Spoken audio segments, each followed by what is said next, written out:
সৃষ্টি করেছেন। কে করেছেন? কে করেছেন? কে তিনি?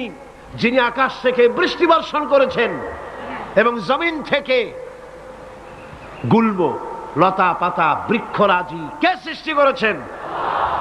আইলাহুম মাআল্লাহি বাল হুম কওমুন ইয়াদিলুন। এ সকল কাজে আল্লাহর সাথে কেউ কি অংশীদার আছে? বলেন আছে? আল্লাহ পাক বলছেন আমার সাথে কোনো অংশীদার নাই। বাল হুম কওমুন ইয়াদিলুন, বরং এরা সঠিক পথ থেকে সরে যাচ্ছে। আল্লাহ পাক আবার বলেন أَمَّنْ جَعَلَ الْأَرْضَ قَرَارًا وَجَعَلَ خِلَالَهَا أَنْهَارًا وَجَعَلَ لَهَا رَوَاسِيَ وَجَعَلَ بَيْنَ الْبَحْرَيْنِ حَاجِزًا। কে জমিনকে বসবাসের উপযোগী করেছেন? এই পৃথিবীর মাটিকে কে বসবাসের উপযোগী করে দিলেন? কে? এই পৃথিবীর পানিগুলোকে দুভাগে বিভক্ত করে দিলেন।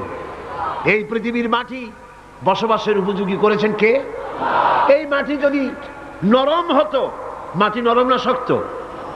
দুটোই, নরমও আবার শক্ত।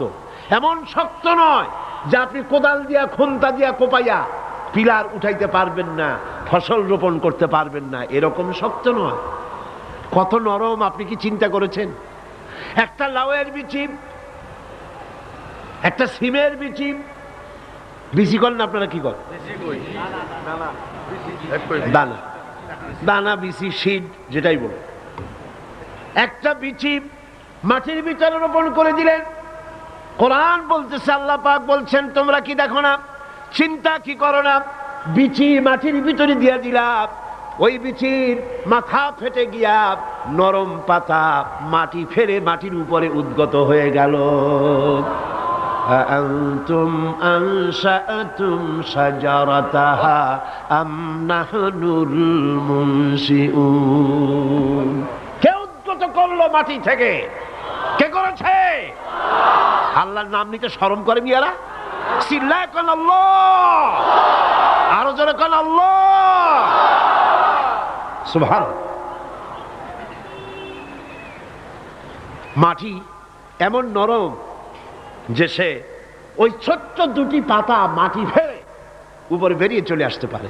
আবার 135 তালা 40 তালা বিল্ডিং বানাচ্ছেন, মাটি ধসে বিল্ডিং মাটির ভিতরে চলে যাচ্ছে না।